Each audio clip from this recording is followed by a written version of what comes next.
नारी शक्ति सिर्फ एक नाम शब्द नहीं, वो हिम्मत है जो हर मुश्किल में भी मुस्कुरा देती है। कभी माँ बनकर ममता की छाव देती है, कभी बेटी बनकर घर में उजाला भर देती है, और जब वक्त आए तो वह नारी खामोशी से तूफानों का भी रुख मोड़ देती है। सच तो यह है, नारी कमजोर नहीं होती, वो तो बस अपनी ताकत को प्यार और सब्र में छुपा कर रखती है। इसी के साथ मैं सिद्धि किटकरू को वैयक्तिक गाने के लिए, स्वागत गीत गाने के लिए मंच पर आमंत्रित करती हूँ।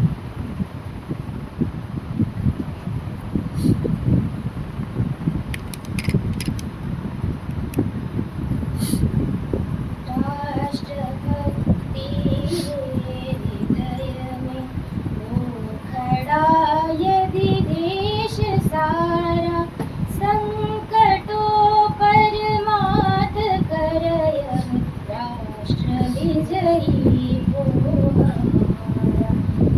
राष्ट्रभक्ति है हृदय में हो खड़ा, यदि देश सारा संकटों पर मात करय, राष्ट्र विजयी हो हमारा।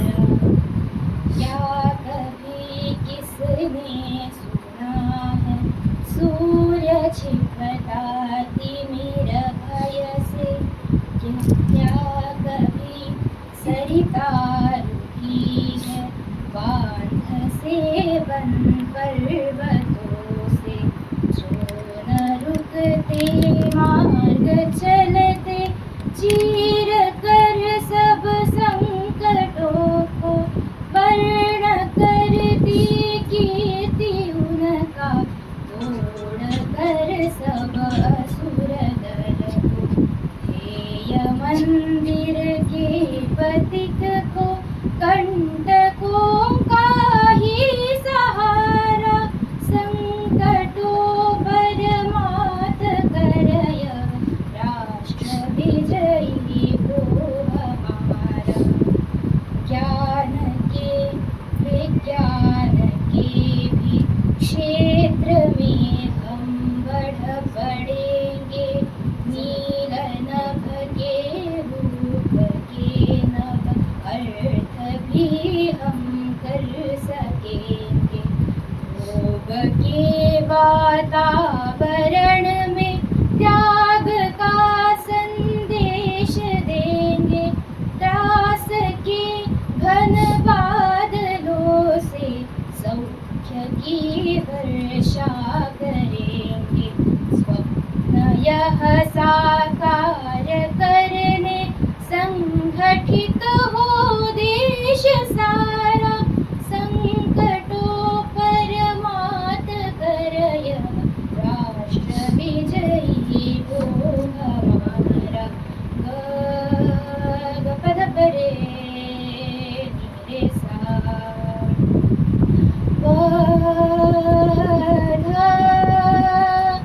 सानी ध प म ग रे रे सा। राष्ट्र विजयी हो हमारा, राष्ट्र विजयी हो हमारा, राष्ट्र विजयी हो हमारा। धन्यवाद सिद्धि, इतना सुंदर गान प्रस्तुति के लिए। कार्यक्रम की ओर आगे बढ़ते हुए मैं हमारी महिला आयाम प्रमुख संयोजिका प्रतीक्षा देव पटवारी से विनती करती हूँ कि वे आज के कार्यक्रम की प्रस्तावना करें।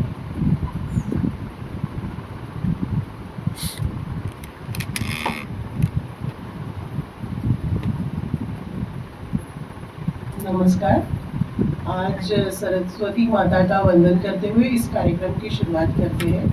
ऐसे तो महिला आयाम विदर्भ प्रांत और नागपुर महानगर के संयुक्त विद्यमान से ये आज का कार्यक्रम हम लोगों ने आयोजित किया है।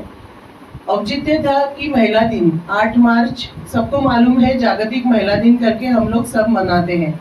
और अभी गत 20 वर्षों से जैसे मीडिया, ट्विटर हो या फेसबुक हो या ये, तो ये 8 मार्च का बहुत ज़्यादा प्रचलन सब जगह हो गया है। और ये था कि 8 मार्च यानी हमारा एक मुक्ति दिन करके सब जगह मीडिया में कि हम लोग बहुत मुक्त हैं और हम कुछ आइडेंटिटी अलग है हमारी और हमारा और पुरुषों का कुछ मतलब अलग वजूद दिखाना है, ऐसे करके ज्यादा इसका इंटरप्रिटेशन होता है।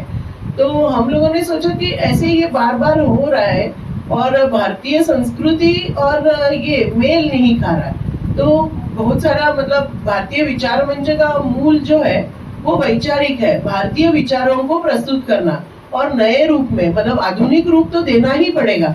अब आधुनिक रूप किस तरह से, तो ये 10-100 साल में हुई टेक्नोलॉजिकल रिवॉल्यूशन के कारण आधुनिक रूप है, लेकिन हमारा जो भारतीय संस्कृति का जो मूल है वो कहीं इसमें खो ना जाए।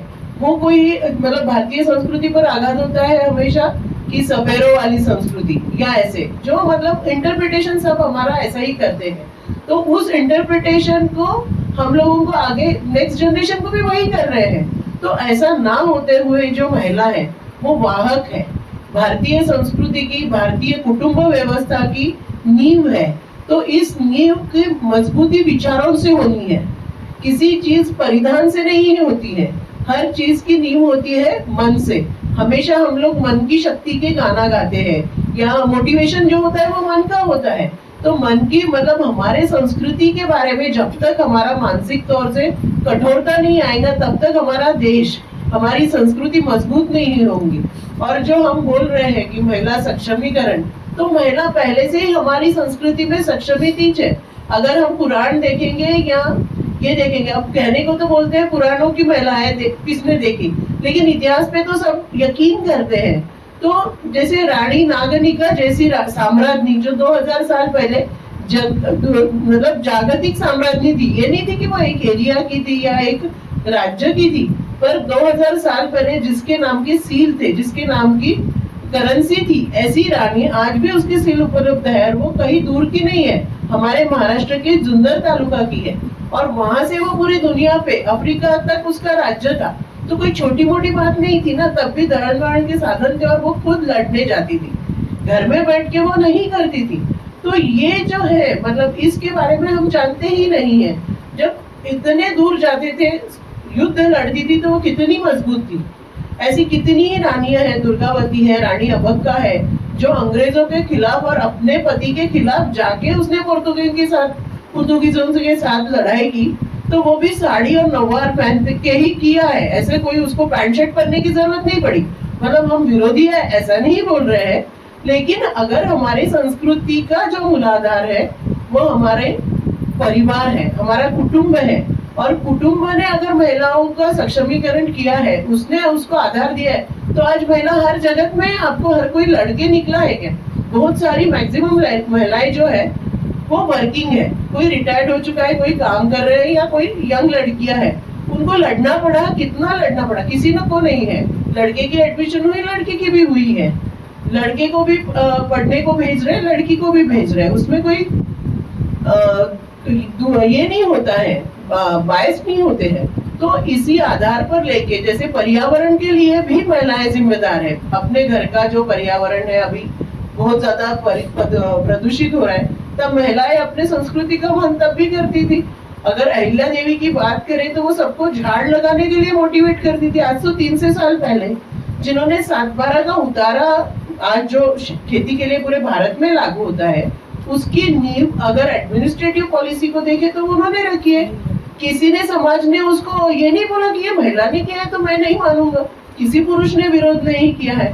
तो हमारे यहाँ पे प्रकृति और पुरुष जैसे दोनों इक्वली रिस्पेक्टेड है। अमेरिका में हर चीज के लिए लड़ाई करनी पड़ी। तो 8 मार्च का उगम क्या है कि वहां की कामगार महिलाओं ने अपने वोटिंग राइट्स के लिए अमेरिका में आंदोलन किया था। अब वो आंदोलन के उपलक्ष्य में 8 जनवरी मनाया जाता है, हम भी मनाते हैं। हमारे यहाँ हम तो उत्सव प्रिय है ना, हमारे यहाँ हर चीज का उत्सव ही होता है, तो हम भी मना लेते हैं। लेकिन उसके पीछे उनका जो फेमिनिस्ट भूमिका वहां की है कि महिलाओं को आज भी दुय्यम स्थान है। आज भी अमेरिका जिसको मॉडर्न बोलते हैं, वो आज भी अपने को राष्ट्रपति महिला देख नहीं पा रही है। 21वीं सदी का 25 साल हो गया पर नहीं देखना चाहती। पर हमारे देश समाज ने तो ऐसा नहीं किया है। जैसे ही संविधान लागू हुआ सबको वोटिंग राइट्स मिले, उसके लिए कोई महिला ने आंदोलन नहीं किया, रास्ते पे आंदोलन नहीं किया। तो हमारे यहाँ सिक्योरिटी पहले से ही थी, ऐसे नहीं कि सामाजिक सिक्योरिटी नहीं थी या सामाजिक, लेकिन हमारे यहाँ पे जो ऑलरेडी है उसको हम लोग अभी इग्नोर कर रहे हैं। आधुनिक महिला यानी क्या महिला है, वो कोई मॉडर्न वेस्टर्नाइज, मॉडर्न और आधुनिक ये शब्द एक ही है, लेकिन उसके अर्थ अलग अलग है। आधुनिक का मतलब हम क्या बोलते हैं, जो हमारा ऑलरेडी चला आ रहा है उसको कुछ त्रुटियां होंगी, कुछ कमियां होंगी, उसको दूर करते हुए हमें नई चीज, जैसे आज डिजिटल क्रांति हुई है, वो लेके हमें आगे बढ़ना है। वो अपने जीवन के लिए कैसे अर्थपूर्ण और बनाए, ये देख के हमें आगे बढ़ना है। और वो जो टेक्नोलॉजी आई है कि पैसे का आदान प्रदान हो, डिजिटल टेक्नोलॉजी हो, आज बड़े बड़े पदों पे महिलाएं काम कर रही है। सेबी के चीफ भी महिला है, IMF की चीफ अपनी गोपीनाथन जी जो महिलाएं थी, अंतरिक्ष में भी हमारी 2 भारतीय मूल की महिलाएं जा चुकी है। और सबने अभी चंद्रयान हो या मंगलयान हो लाइव होता है टेलीविजन पे। तो हमारी जो इसरो से जो मतलब देखेंगे, अगर वो सेंटर जो रहता है आधे से ज्यादा महिलाएं हैं, वो साइंटिस्ट है और इतनी बड़ी PhD और न जाने और कौन से आगे के एजुकेशन होंगे, पोस्ट डॉक और ये सब की हुई महिलाएं भारतीय संस्कृति का वहन करते हुए साड़ी पहन के, आधुनिक पढ़ाई करके, गजरा लगा के, बिंदी लगा के मंदिर में भी जाती है, अपना प्रेजेंटेशन भगवान के सामने अर्पित करती है कि भाई मुझे शक्ति दे। अभी ये देखते हुए मुझे नहीं लगता कि हम किसी दुनिया की महिलाओं से पीछे हैं, हम आगे ही है। लेकिन अपने आप को अभी ये जो वैचारिक द्वंद्व चल रहा है समाज में, बाहर के जो विचारों को थोपा जा रहा है हम पर, और हम भी बिना सोचे समझे नहीं बुरा है, भगवान को नमस्कार करना या भगवान को कोई चीज अर्पित करना बुरा है, ये जो हमारे मन में, हमारे बच्चों के मन में डाला जा रहा है, उसका हमें कहीं ना कहीं क्या करना है, इस पर वैचारिक मंथन करना ही पड़ेगा। क्योंकि आज सभी ओर से भारतीय संस्कृति पे आक्रमण हो रहे हैं। तो हमारी संस्कृति जो है बचाने का दायित्व ये हमारा है, और संस्कृति बचाने का सबसे बड़ा काम महिलाएं करती है, हम पुरुषों को नहीं बोलते हैं। ज्यादातर जो परिवर्तन महिलाओं से ही होता है। तो इसके लिए जो है हमारा भारतीय विचार मंच जो है, स्वाधीनता, हिंदुत्व, ऐसे अलग अलग विचार, पर्यावरण, भारतीय संस्कृति में पर्यावरण का क्या आधार है, शैक्षणिक क्या आधार है, महिलाओं के लिए क्या सोचते हैं, और मतलब जब हम विश्व गुरु बोलते हैं तो ऐसा नहीं कि सबने मेडिटेशन करना चाहिए। विश्व गुरु आज जो व्यापार चल रहा है उसका मूल अभी भोगवाद की तरफ जा रहा है, और भारतीय संस्कृति जो है